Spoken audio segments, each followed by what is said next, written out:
Muito boa tarde. Um pouquinho antecipado aqui no horário, são 18h28,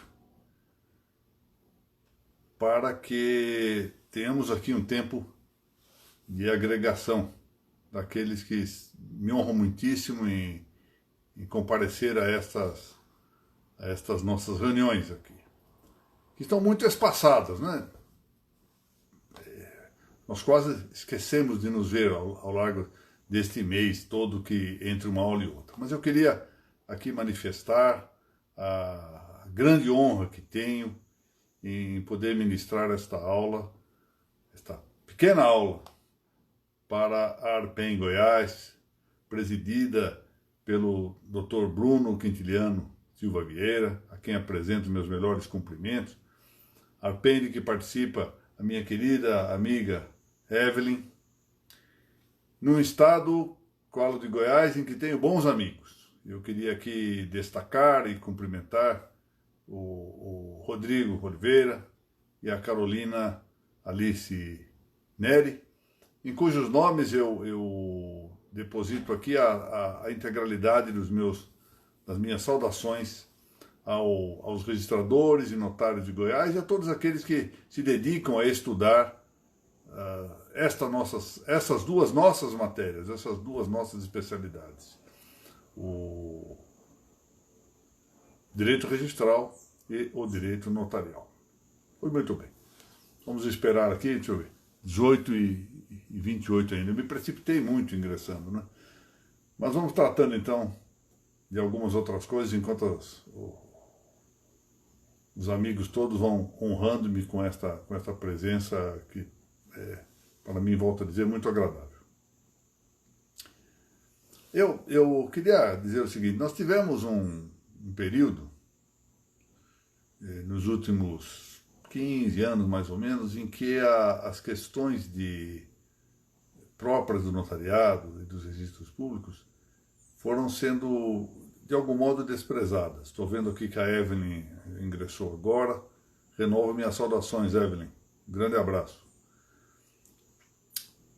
Isso se deve, em grande medida, a que, com o advento do Código Civil e depois do Código de Processo Civil, os olhos dos notários e registradores e dos estudiosos das notas e dos registros se deslocaram um pouco do seu próprio ramo de atividades e de estudos e começaram a examinar particularmente as questões de direito substantivo.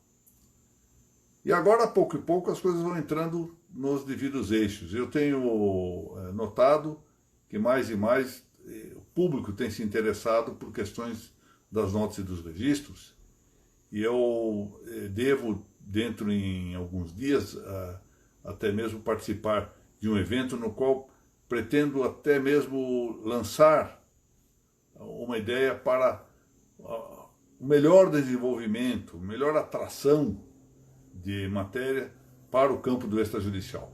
Vamos ver se eu tenho felicidade nisso e se as pessoas começam a compreender, especialmente os juristas práticos, começam a compreender a importância maior que tem as notas dos registros. Muito bem, já são 18h30, podemos então tratar especificamente da exposição de hoje. Renovando os meus agradecimentos à ARPEN do Estado de Goiás, ao Dr. Bruno Vieira, a minha querida Evelyn Valente, ao Rodrigo Barbosa de Oliveira e a Carolina Fleury, pelo muito que têm apoiado algumas das minhas incursões aí no tema do direito notarial e do direito registral. Nós vamos então prosseguir a nossa tratativa por meio de uma excursão, artigo por artigo, na Lei de Registros Públicos, a Lei 6.015 de 1973. Nós examinamos nas duas primeiras exposições que aqui tivemos, um tanto do artigo 1º. E agora vamos examinar o artigo 2º. Aqui é preciso que nós façamos uma pequena advertência, para que todos nós nos convençamos de uma coisa. Há dispositivos desta lei que tem uma aplicação prática mais evidente e que parece de maior relevo para os notários e registradores, em particular para os registradores, que são aqueles que mais se interessam aqui pelo exame da Lei de 6.015. Embora essa matéria interesse aos advogados, aos promotores públicos, aos juízes e também aos notários, claro.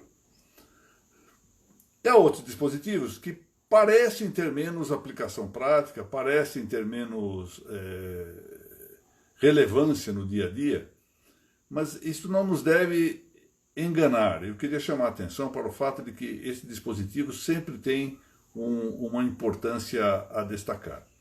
Eu peço licença para fazer aqui uma saudação em particular, porque honra-me aqui, entre tanta gente boa que está, a presença do desembargador Renato Nalini, que vejo aqui ingressando nessa nossa reunião.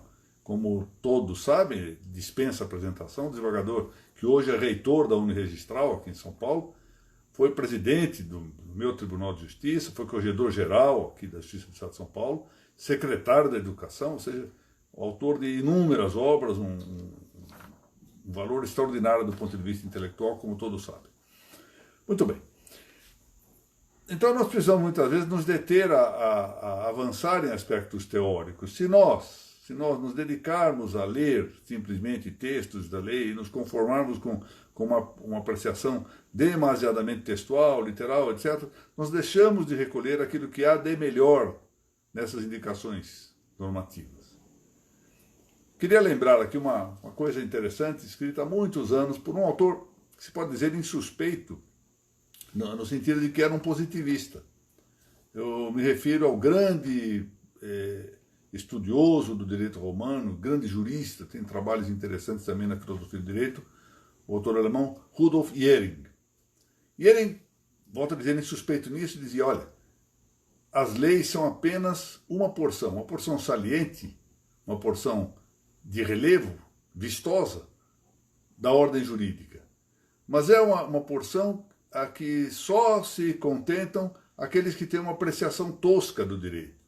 E ele faz um paralelo muito interessante, porque ele diz assim, olha, quem pretende aprender o direito só lendo a lei, comporta-se mais ou menos como alguém que acha que possa se transformar num fidalgo da Mancha, né? Quer dizer, um fidalgo manchego, como se diz em espanhol, lendo de quando em quando livros de cavalaria. Você não vai se transformar num fidalgo lendo livros de cavalaria, nem vai se transformar em jurista alguém que se contente a meramente sinonimizar palavras que estejam na lei.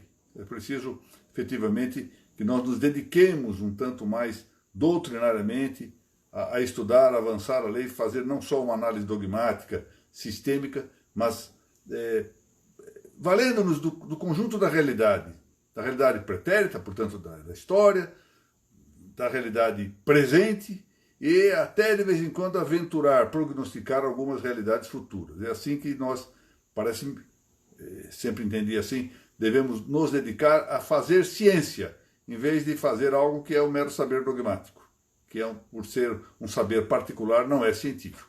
Pois muito bem. Vamos então prosseguir aqui, hoje com uma análise breve do artigo 2º da Lei de Registros Públicos, que diz o seguinte: os registros indicados no parágrafo 1º do artigo anterior, ou seja, do artigo 1º, ficam a cargo de serventuários privativos, nomeados de acordo com o estabelecido na Lei de Organização Administrativa e Judiciária do Distrito Federal e dos Territórios e nas resoluções sobre a divisão e organização judiciária dos Estados. E serão feitos, inciso 1º, o do item 1º, nos ofícios privativos ou nos cartórios de registro de nascimentos, casamentos e óbitos.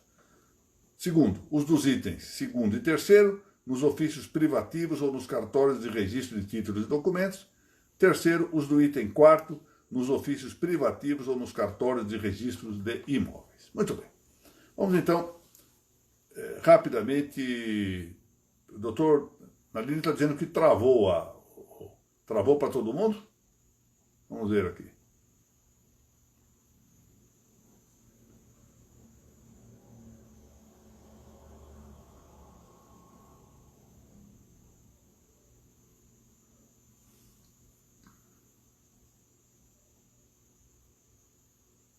Então vamos prosseguir. Não travou para todo mundo. Então, peço desculpas, vamos continuar aqui. Bem, primeiramente, quais são os registros indicados no parágrafo 1º do artigo 1º da Lei de Registros Públicos? Nós vimos. São os cartórios de registro civil das pessoas naturais, dos quais eu já tive a oportunidade de dizer, constituem a instituição mais relevante dentre os registros no plano social, não no plano econômico, mas no plano social, o registro civil das pessoas jurídicas, o registro de títulos de documentos e o registro de imóveis. Portanto, são esses 4. Os demais cartórios, os demais registros, são objeto, se houver, de leis especiais de conformidade com o disposto no mesmo artigo 1º da Lei de Registros Públicos. Bom, aí prossegue a lei. Ficam esses registros indicados no parágrafo 1º do artigo 1º a cargo de serventuários privativos. Bom, vamos lá primeiro considerar essa expressão serventuários. Essa expressão não é das mais felizes, porque ela está ligada à ideia de serviços e há uma crítica.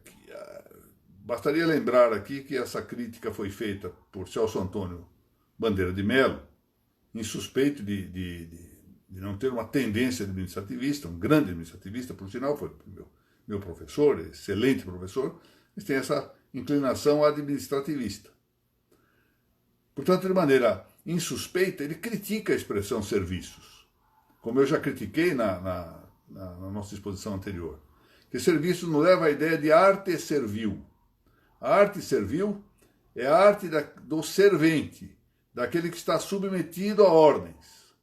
Ora, os notários, os registradores, os juristas, de um modo geral, não praticam arte servil, praticam arte liberal. Ou seja, é muito diversa a situação. Serviços, servente, serventia, servo, isso tudo está ligado à ideia de arte praticada de maneira servil, frequentemente crematística, ou seja, voltada ao lucro, mas, sobretudo, uma arte que se dedica a observar ordens. O próprio do servente é observar ordens. É por isso que se diz, quando se pensa, por exemplo, no servo medieval, que embora o servo medieval não fosse para nada equiparável à situação, a situação desse servo medieval não fosse equiparável à situação do escravo da antiguidade, era uma situação muito melhor, é fato que o servo medieval cumpria ordens. É a própria função do servo é cumprir ordens. Ora, não é essa a situação de quem exercita a arte liberal. A arte liberal é a arte própria do homem livre. É a arte exercida com liberdade de consciência, com independência, no caso do direito, com independência jurídica. A arte liberal, ela divide-se classicamente em 7 tipos, 3 dos quais integram o chamado trivium. Isso é matéria muito sabida, eu só repasso, enfim, para eventual rememoração de todos, né? São 3 as artes que compõem o trivium, que já era uma realidade existente na Idade Antiga e que prosseguiu ao longo da Idade Média e, curiosamente, hoje vem sendo matéria retomada. Há mesmo nos Estados Unidos, de maneira especial, cursos inteiros dedicados à formação nas artes liberais, com trivium e quadrivium. O trivium possui 3 artes: a gramática, a lógica ou a dialética e a retórica. E o quadrivium possui as outras 4 artes clássicas liberais: a geometria, a aritmética, a música e a astronomia. Pois bem, essa ideia de artes liberais, nesse número de 7, ao fundo atrai uma série de outras disciplinas ou outros saberes. Um autor dos nossos tempos, Umberto Eco, fala muito bem na expansão ou dilação dessas artes, para compreender, entre elas, por exemplo, a medicina, por exemplo, o direito. Então, o direito é a arte liberal por expansão dessas 7 artes clássicas. O mesmo entendimento tem um autor extraordinário dos nossos tempos também, que foi Ernest Curtius, que fala sobre esse caráter expansivo das artes liberais para abranger o direito. Portanto, o direito é uma das artes liberais. O direito nos dá o ofício de jurista e uma série de profissões ligadas. É verdade, é verdade. Eu preciso dizer o seguinte: em algum sentido, pode haver no campo do direito um exercício de saber técnico. Um exercício que então tem a sua liberdade muito espartilhada, muito circunscrita. Um exemplo de saber técnico do direito é, por exemplo, do escrevente do ofício judicial, do ofício de justiça. Aquele que conta prazo, por exemplo, de um recurso. Ele tem um saber técnico, a função dele, por assim dizer, é arrancar a folhinha do calendário, ou marcar com um xizinho para contar 15 dias de prazo. Não cabe a ele decidir prudencialmente se houve um motivo de causa fortuita ou força maior a justificar dilação de prazo. Ele tem que contar rigorosamente, tecnicamente, aquilo que a lei determina, sem entrar em exames de fundamentação jurídica que possam levar a excepcionar o cumprimento estrito de uma regra. Pois bem, então, no limite, nós podemos ter algum jurista que seja dotado apenas de saber técnico. Dado obstante, os juristas em geral, e nós vamos ver em seguida a figura do registrador também, exercem arte liberal, ou seja, são profissionais do direito. Significa que exercem a sua função com independência jurídica. Não é por menos que nós utilizamos a palavra jurisprudência para referir o saber do direito. Tanto a doutrina do direito é jurisprudência, chamada jurisprudência doutrinária. Esse, aliás, é o sentido original. A palavra jurisprudência não nasceu como julgados dos tribunais, não. Jurisprudência pretoriana é um derivado desse primeiro sentido, da jurisprudência doutrinária. Ainda hoje, na Espanha, predomina a afirmação, a asserção da jurisprudência doutrinal. Basta ver, ainda hoje cedo eu mencionava na aula do registro sobre registros, que a Real Academia de Madrid, de legislação de jurisprudência e legislação, chama-se exatamente assim, Real Academia de Jurisprudência e Legislação. Jurisprudência aí significando doutrina, e não julgados do tribunal. Mas enfim, jurisprudência significa prudência jurídica. Então, propriamente, não se trata de uma arte como hábito intelectual. Quando nós pensamos na arte do direito, nós estamos pensando na arte da equidade. Aquela frase belíssima do jurisconsulto Celso, no direito romano, como ars boni et equi, ou seja, o direito é a arte do bom e do equitativo, ou seja, da justiça em sentido concreto. E a arte do registrador é a arte da segurança jurídica, é a arte da res certa, que na verdade é a prudência de encontrar-se a solução justa segundo o critério mais estreito da coisa certa ou coisa segura. Portanto, é impróprio, em rigor, falar em serviços e falar em serventuários. Isso é uma expressão criticável e que, em todo caso, está na lei, está na Constituição, no artigo 236 também, no caput, e esperemos que não faça mais estrago do que já fez. Ou seja, que em muitos lugares nós vimos substituir-se a palavra cartório pela palavra serviço. E de vez em quando encontramos isso até mesmo em decisões judiciais, seja jurisdicionais, seja decisões de caráter judicial administrativo, a utilização da palavra serviço no lugar de atividade, no lugar de atuação, no lugar de ofício, etc. Diz bem, entretanto, Celso Antônio Bandeira de Mello, e volto a dizer, isto partindo de uma grande autoridade no direito administrativo, respeitabilíssima, mas que tem uma tendência administrativista, diz bem ele que serviço não diz respeito à função jurídica. Se a função ou atividade prevalecente dos registradores é uma função jurídica, melhor é que se diga ofício jurídico ou função jurídica, em vez de serviço jurídico, serviço público, etc. Portanto, fica assim consignada uma determinada crítica ao uso da palavra serventuário, que está ligada à serventia, a serviço, à arte servil e não à arte liberal. De tanto usar a palavra serviço, nós um dia começamos a duvidar mesmo da independência jurídica do registrador, da independência jurídica do notário. Falando de serviço notarial, serviço registral, e por mais que os serviços sejam dignos e eles sejam necessários, apresentem nobreza como todo o trabalho honesto apresente, o fato é que há serviços, ou seja, arte e serviço, e há artes liberais próprias de quem exerce funções com liberdade de decisão. Muito bem. Na sequência vem aqui, cartórios, carga de serventuários privativos. Aqui vamos fazer uma ligeira referência histórica muito interessante. A expressão serventuários privativos aqui envolve, e nós vamos ver depois nos incisos desse dispositivo do artigo 2º, que fala que ofícios privativos ou cartórios de registro. Então vamos antecipar já algo.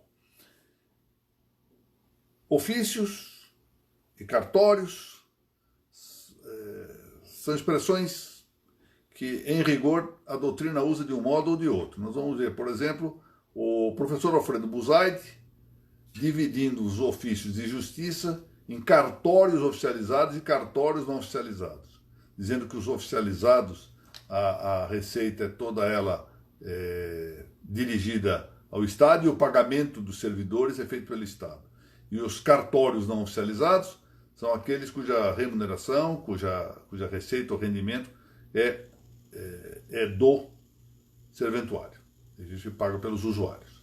Bom, então veja que ele apanha a palavra ofício e considera a palavra ofício um gênero. Aqui ele liga duas espécies, que são o cartório oficializado e o cartório não oficializado. Walter Seneviva, estimado professor Walter Seneviva, distingue, diz que o ofício é próprio daqueles que recebem o pagamento ou a receita proveniente diretamente do usuário.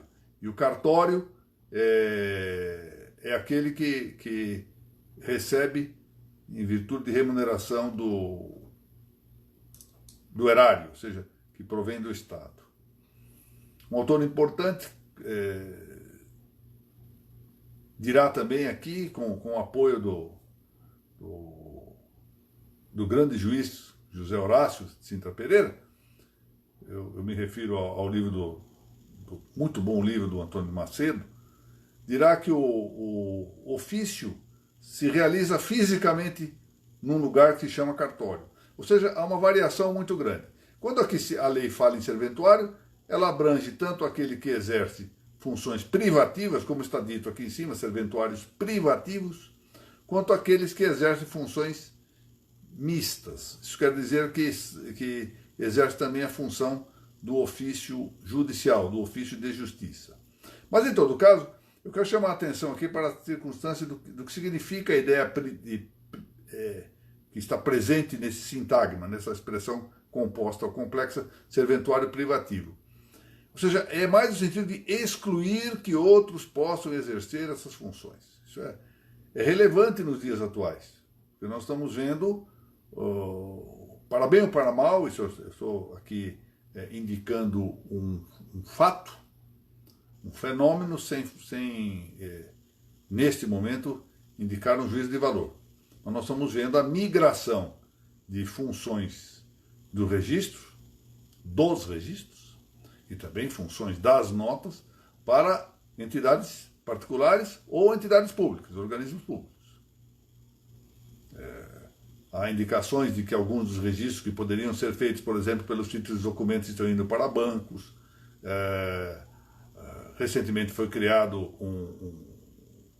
uma entidade, uma associação que vai exercitar funções registrárias, e assim por diante. O fato é que, para bem ou para mal, esse é um modelo que parece não guardar consonância com essa ideia de serviços privativos ou atividades privativas das notas e dos registros. Isso terá a sua repercussão inevitável. Volto a dizer, para bem ou para mal. Vamos deixar isso para o devido tempo. Mas é interessante aqui consignar um fato histórico vistoso.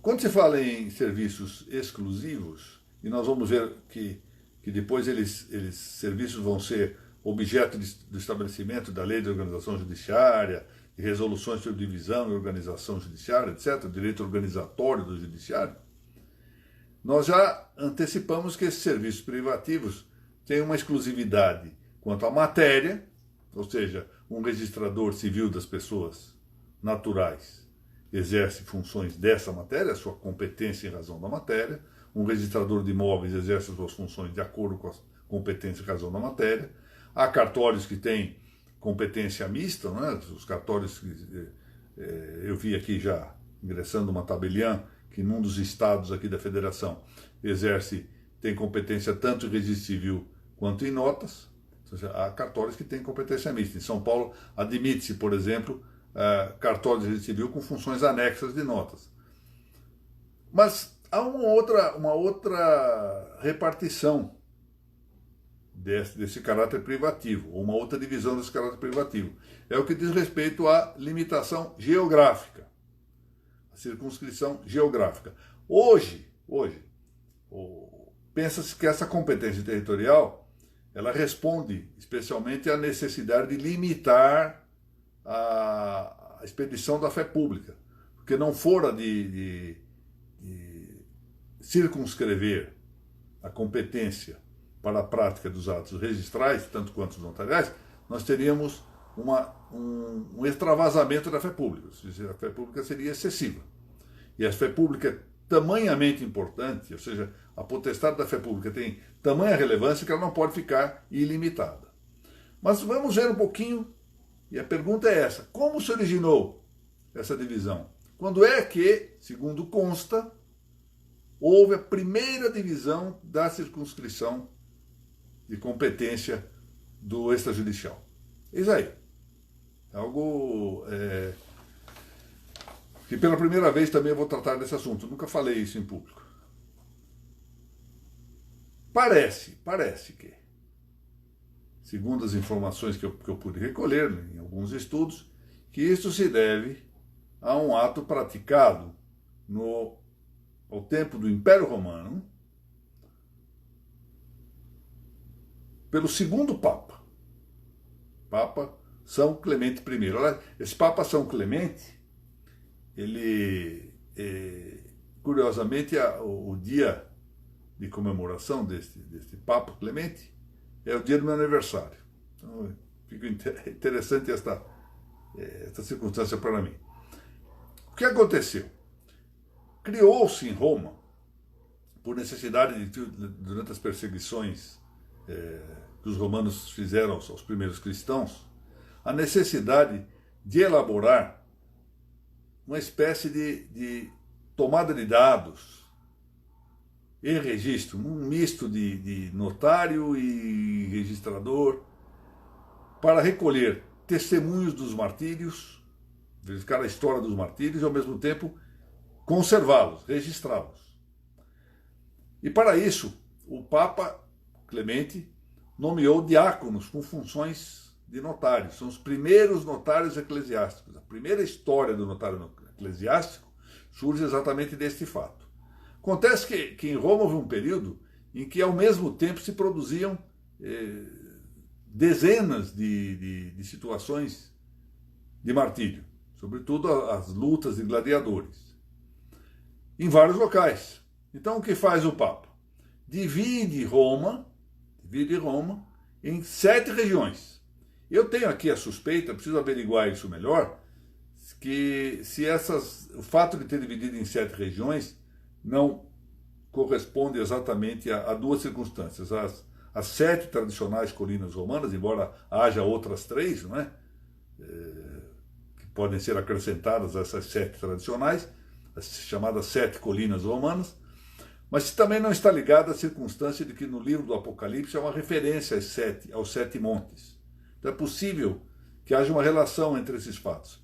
O Papa ter designado 7 regiões, designou 7 notários eclesiásticos, que eram, portanto, diáconos para cuidar disso, em atenção ao fato de que o Apocalipse falava nesses 7 montes ou 7 colinas, que correspondem a essas regiões romanas, né?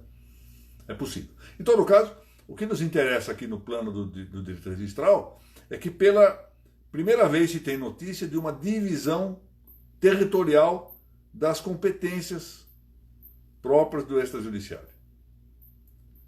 Esse é o fato.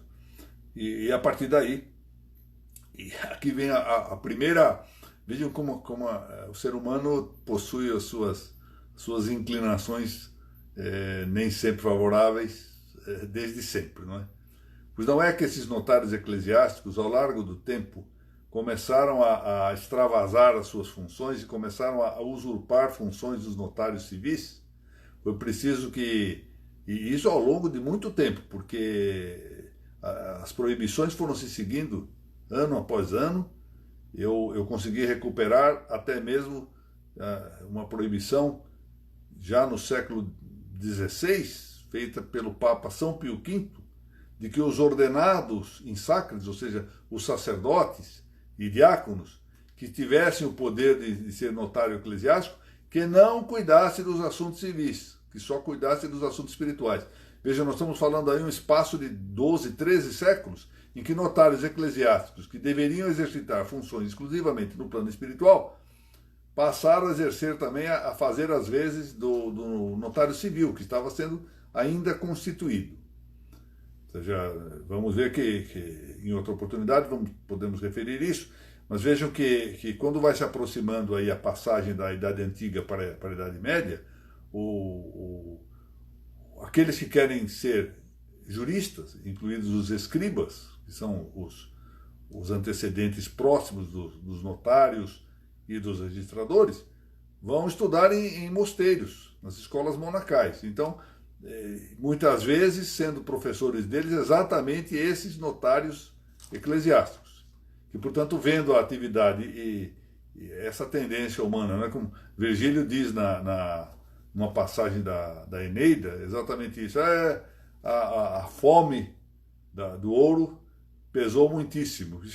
Os peitos humanos, os corações humanos têm uma tendência a obter a fome do ouro, por assim dizer, a saciar a fome do ouro.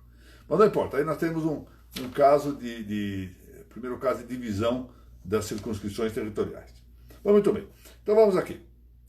Privativos nomeados, são nomeados, e nós estamos tratando aqui de uma lei, notem bem, anterior à Constituição de 1988, né? Bom, mas são nomeados de acordo com o estabelecido na Lei de Organização Administrativa e Judiciária, portanto agora devemos ler isso de acordo com a Constituição Federal, e essa norma foi recepcionada pela Constituição, não há nenhuma dúvida quanto a isso, digamos, servantes, ou seja, mudando tem que ser mudado, mas ela foi recepcionada. As leis de organização judiciária são leis expedidas efetivamente pelo Distrito Federal, como diz aqui a lei.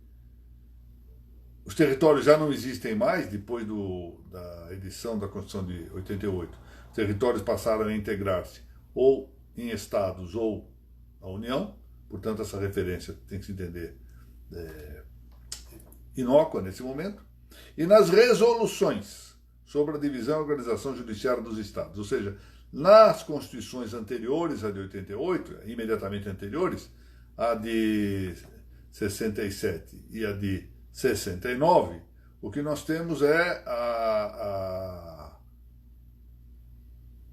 previsão de que se expressam resoluções pelos tribunais de justiça com força de lei. E essas resoluções tratavam, volto a dizer, com força de lei, das atribuições dos registros e das notas, de suas divisões, de como se fariam as sucessões, do processo disciplinar, etc. Tratava de tudo isso. Em São Paulo nós tivemos 2 famosas resoluções, aliás, a segunda, a resolução número 2, magnificamente escrita.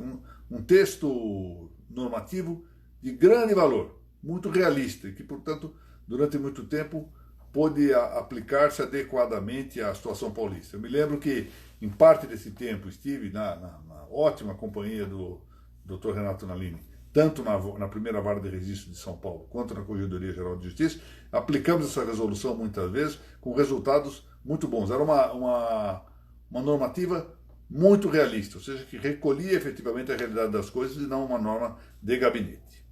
Bom, vamos lá tratando então na sequência. Fala-se aqui em ofícios privativos ou nos cartórios de registro de nascimentos, casamentos e óbitos. Isso é o inciso primeiro.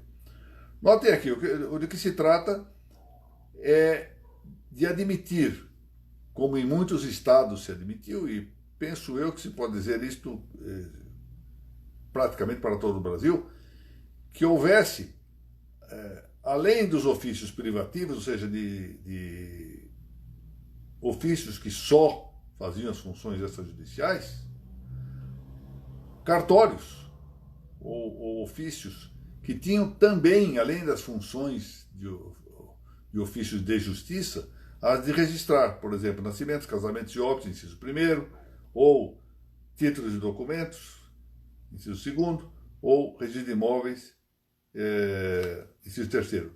Notem que aqui só se fala em registro de títulos de documentos porque há uma tendência no Brasil de considerar o registro de pessoas jurídicas como um anexo de títulos de documentos. Portanto, aqui não há novidade, e essa é a razão pela qual 4 cartórios se distribuem agora em 3 incisos desse artigo 2º.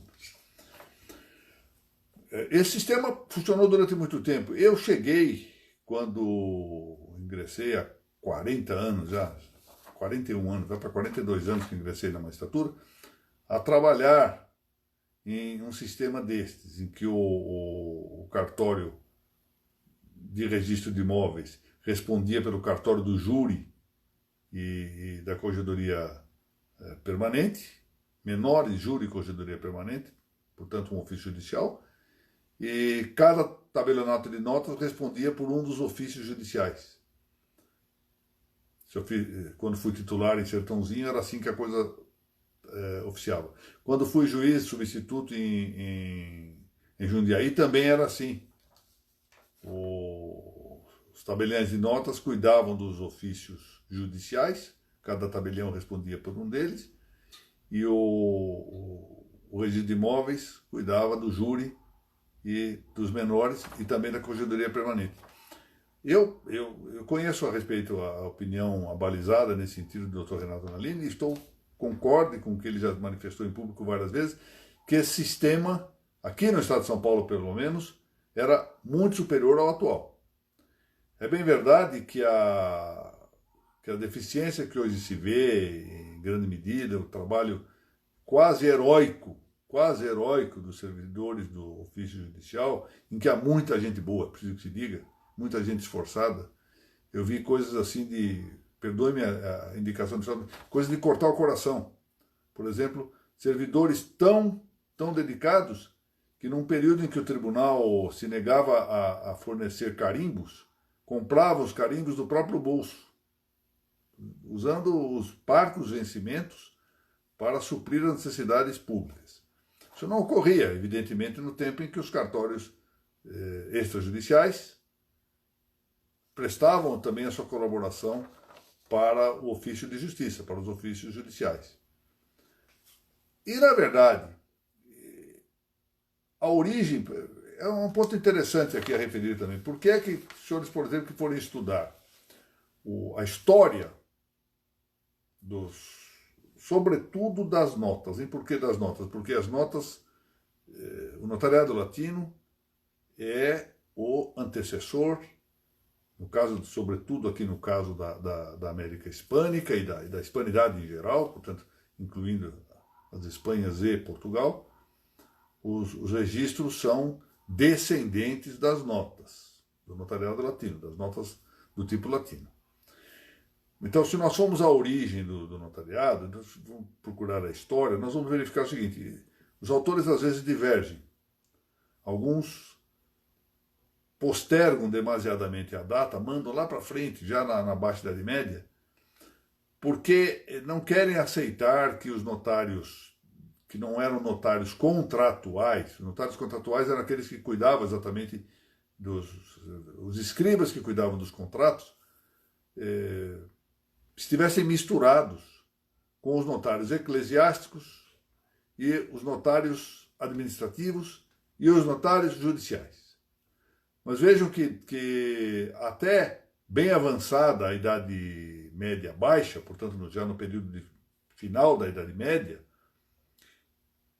a função do notário era tanto judicial quanto extrajudicial. Portanto, isso não impedia a caracterização do notário como notário do tipo latino. Ou seja, ainda que ele exercesse em parte uma função que, pode dizer, estaria ligada diretamente ao Estado, mais de funcionário público, essa é a função no âmbito judicial. O notário judicial na verdade, está submetido a uma hierarquia, coisa que não ocorre com o notário extrajudicial, ou notário contratual, ou registrador na atividade de registro, ou registrador na atividade de escrivão do judicial. Ou seja, ele tinha essa dupla função e, portanto, de certo modo, um regime híbrido, em parte obedecendo a uma hierarquia, no caso do judicial, seja o registrador, seja o notário, nessa função de escrivão do judicial, escrivão do ofício de justiça, e, na outra parte, sob um regime ou regência liberal, propriamente dita, porque não estava submetida à hierarquia. Bom, isso não impede, pois, que nós caracterizemos, que nós tenhamos a ideia do notário latino. Como também, é bom que se diga isso, aproveitar aqui para, já no encerramento dessa reunião de hoje, observar aqui para concluir esse artigo 2º, que a caracterização do registrador, tanto quanto do notário, embora tenha na figura daquilo que se chama podemos chamar assim de conceito ou conteúdo de latência, ou seja, de suas propriedades ou atributos, a potestade da fé pública, que é importantíssima, o notário seria notário, o registrador seria registrador, ainda que não tivesse a potestade da fé pública. Ou seja, isso é um acréscimo que se dá, e exatamente por isso nós reconhecemos aí presente, com a figura da potestade da fé pública, o tipo do notário latino, que também se pode dizer o tipo do registrador latino, se nós quisermos, por ampliação. Mas com independência da ideia da fé pública. Isso é interessante, isto. Ou seja, ele é um jurista. O registrador é um jurista. A documentação é que vai reclamar a fé pública. Ou seja, ele primeiro é jurista. E posteriormente ele detém ainda este predicado da ação da fé pública. E, portanto, nada impede que, permitindo o ordenamento jurídico, quando o ordenamento jurídico permita, ele possa exercer a função de jurista, como, por assim dizer, jurista privado, estritamente privado, sem que esteja em jogo a fé pública. O caso brasileiro é um pouco diverso. Eu penso que isso não é fácil de ajustar no quadro do Brasil, do ordenamento jurídico brasileiro. Mas o fato é que, independentemente dele poder ou não exercer uma função pura de atividade particular, que parece que no direito brasileiro não pode mesmo, ele é jurista e, portanto, é notário, ele é jurista e é registrador, com independência desse acréscimo da potestade da fé pública de que ele detém. Isso é interessante de considerar. Essa possibilidade de nós, ao menos abstratamente, ao menos numa tarefa analítica de repartição, reconhecemos que a auctoritas, ou autoridade do notário do registrador, ela já o elevava à função notarial e registral, independentemente da fé pública que veio acrescentar-se como potestade, não como autoridade. Então, nós vamos avançando nesse assunto vagarosamente para que nós compreendamos isso. Nem sempre é fácil essa primeira compreensão, porque foge do que rotineiramente se entende no direito brasileiro. Sobretudo, após a Constituição de 88, falar em delegação sem distinguir o que estava delegando, tem-se a impressão de que o Estado era detentor de todo o conjunto dos elementos do notariado e do registro, e que, portanto, ele, Estado, delega ou concede o exercício dessas funções a particulares. Quando, na realidade, o que o Estado faz, isso ele deve fazer mesmo, é apenas delegar a potestade da fé pública, porque as características do notário e do registrador já se encontram presentes independentemente dessa atribuição. Outra coisa é que o número e a designação, ou seja, o que nós chamamos de nomeação, número e nomeação, devam ser feitas por pelo poder político, pelo poder público, porque isso é conveniente para o bem comum. Isso é uma coisa diversa, mas não afeta, não aflige a caracterização deste jurista, que é o notário e o registrador. Bom, e com isso nós temos aqui uma análise daquilo que convinha aqui no artigo 2º, que eu volto a dizer, é um artigo de pouca aplicação prática, mas que nos dá algumas pistas interessantes para entender qual é o estatuto do notário e do registrador no direito brasileiro. Eu aqui repito uma coisa que já falei, penso até que em aulas aqui nossas anteriores já terei dito, e que me causou uma forte... Aliás, vou contar duas histórias. Já devo tê-las falado aqui, mas enfim, tamanhamente me espantaram essas duas histórias que me parece que convém aqui reiterá-las. A primeira delas foi a instalação da Academia Notarial Brasileira, que se fez no Tribunal de Justiça de São Paulo, com a presença do então presidente daquela corte, o desembargador Renato Nalini. Academia essa instituída e ainda hoje presidida pelo tabelião Ubiratã Pereira Guimarães. Na ocasião, entre vários acadêmicos, estava um grande cultor do direito, foi ministro de Estado, e que pediu a palavra para falar. Aquilo quebrava um pouco o protocolo, mas, enfim, o ministro de Estado, na ocasião, e ao falar, disse claramente, com todas as letras, que o notário, era uma academia notarial, né? Que o notário era um funcionário público e que estava sujeito inteiramente às normas do artigo 37 da Constituição Federal. Bom, aquele ambiente era um ambiente coalhado de notários, não é?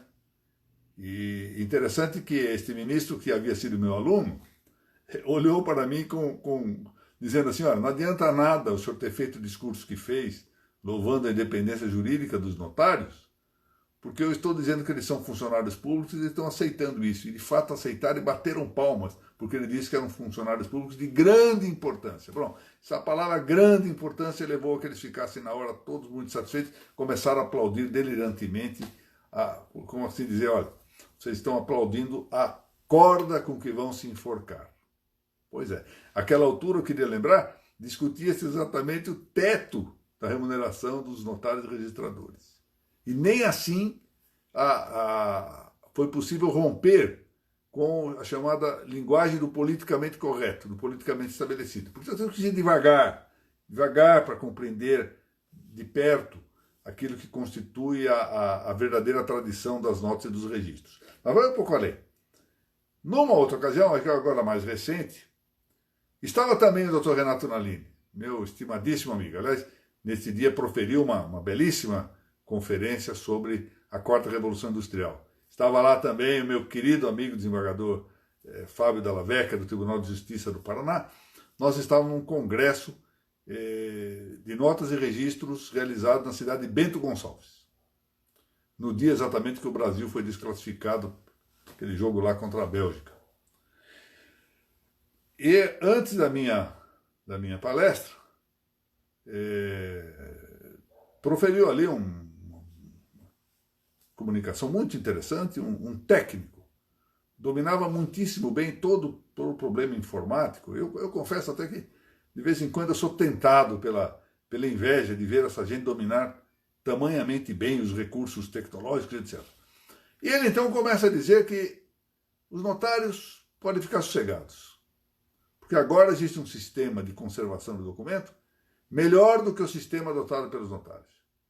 E que tudo pode ser feito por meio de máquinas e jogar tudo para as nuvens, porque não há mais necessidade de uma atuação de jurista, de nada, porque podem preencher os formulários, etc, etc.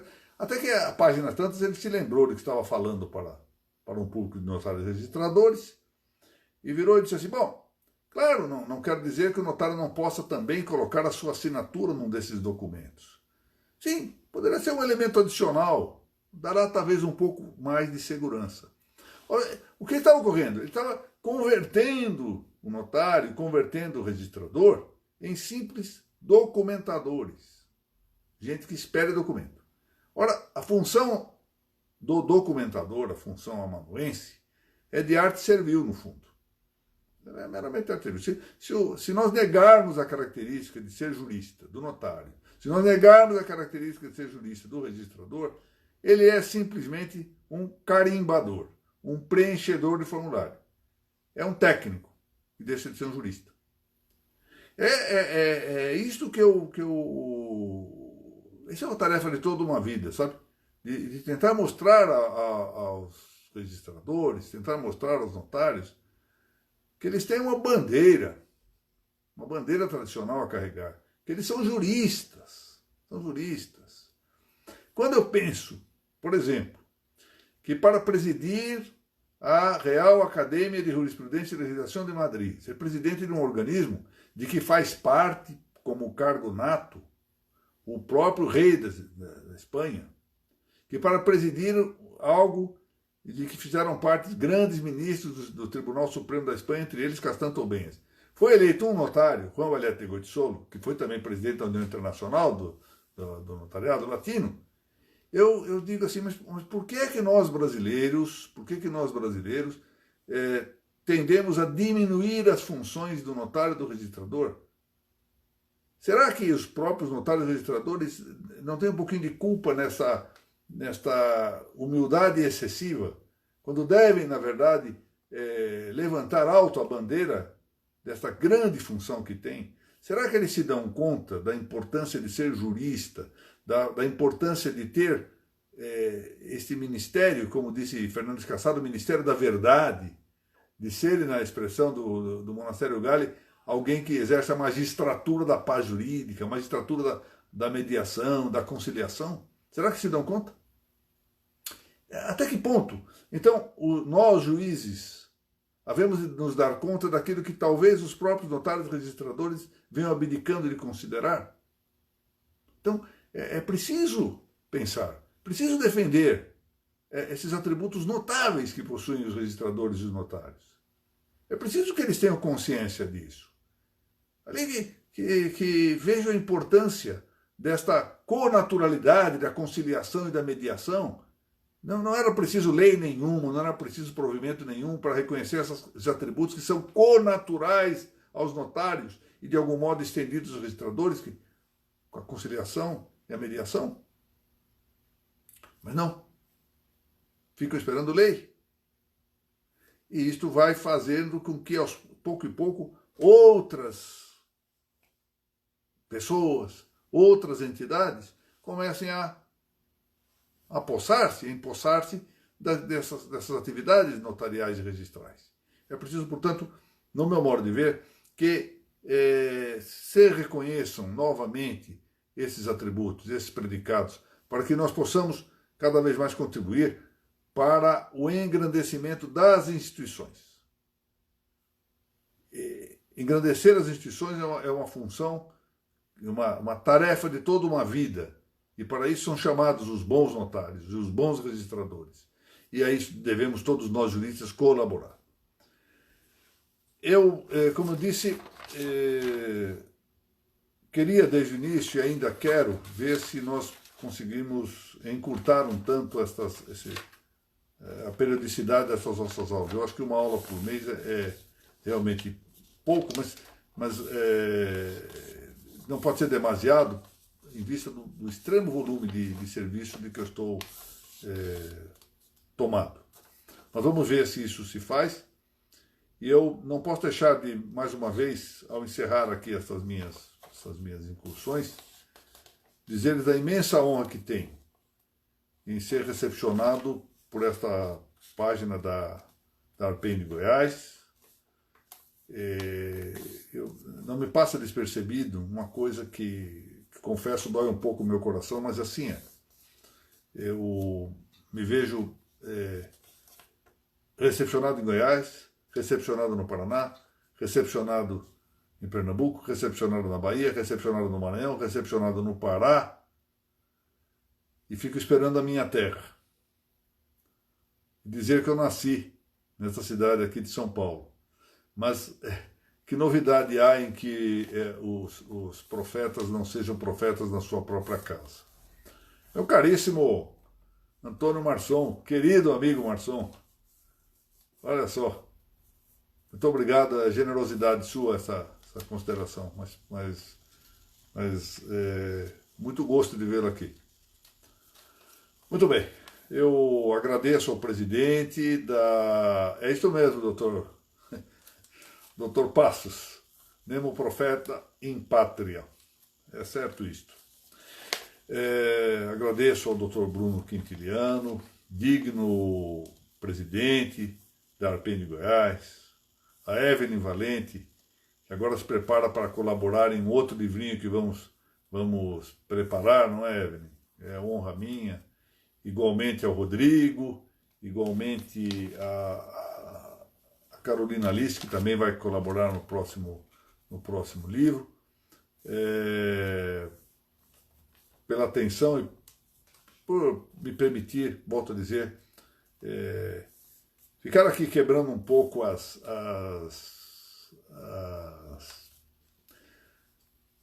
afirmações politicamente correto no âmbito notarial e no âmbito registral.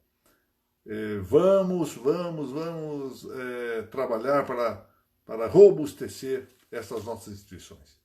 Não é para privilégio dos notários e registradores. É para o bem comum do Brasil. O Brasil merece. Novamente obrigado e vamos ver acontecer na nossa próxima aula. Evelyn, muito obrigado. Então a todos, renovo meus agradecimentos ao Dr. Nalini e nos vemos, se Deus permitir, na próxima. Olha aí, a doutora Margarete Maia mandando um abraço. Margarete, querida amiga, ao Dr. Renato Nalini. Muito obrigado, Marçom, um grande abraço.